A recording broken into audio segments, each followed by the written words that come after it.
Mazda est une marque un petit peu excentrique, autant dire que leur MX-30 électrique, elle a un moteur rotatif en tant que prolongateur d'autonomie, leur diesel c'est un gros 6 cylindres de 3,3 litres et leur moteur essence, eh bien ils n'ont toujours pas de turbo. Alors quelle fut notre surprise quand ils nous ont présenté leur nouveau vaisseau amiral électrique.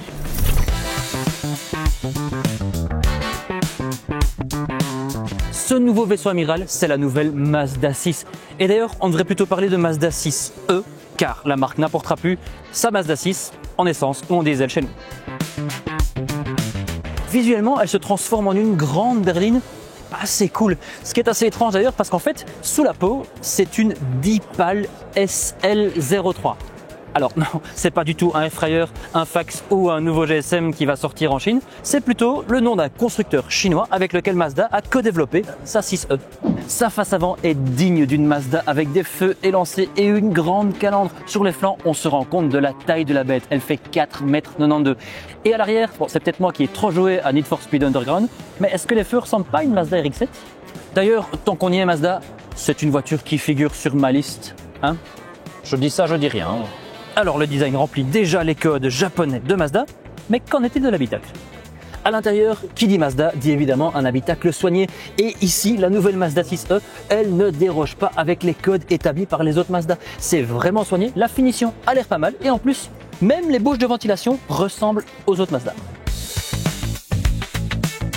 Par contre, ce grand écran là-bas, je suis pas sûr qu'il soit vraiment dans les codes de Mazda, ni dans leur code de Jinbaitai qui dit que le conducteur doit être en lien avec sa machine, comme un chevalier avec sa mouture.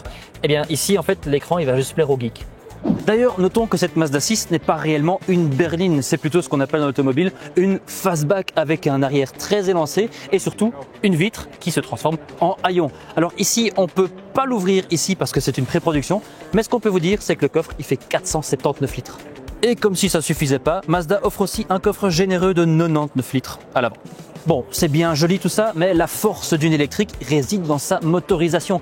Et ici, Mazda ne déroge pas non plus à ses propres règles. On a une version d'entrée de gamme à autonomie standard qui a une batterie de 68,8 kWh qui est associée à un seul moteur électrique sur le train arrière de 258 chevaux. Et en plus de ça, il y a une version à grande autonomie qui prend une batterie de 80 kWh et qui est associée à un moteur de 245 chevaux. Pour ce qui est de la recharge, ça se fait par ici, sauf que on peut toujours pas l'ouvrir parce que c'est un modèle de pré-production. Mais c'est pas la seule étrangeté. Et non, Mazda nous fait un truc un petit peu étrange. On vous explique. La batterie d'entrée de gamme, donc la plus petite batterie, elle peut charger sur une bande rapide jusqu'à 200 kW. Tandis que la grande batterie, eh bien, elle peut charger que jusqu'à 95 kW. Ce qui fait que non seulement elle est déjà plus grande, donc elle prendra plus de temps, mais en plus de ça, sa puissance de charge est encore plus petite. Pourquoi ? Bien entendu, le succès de cette Mazda 6e dépendra en grande partie de son prix. Et ce prix, on ne l'a pas encore, donc on réserve notre jugement pour l'année prochaine.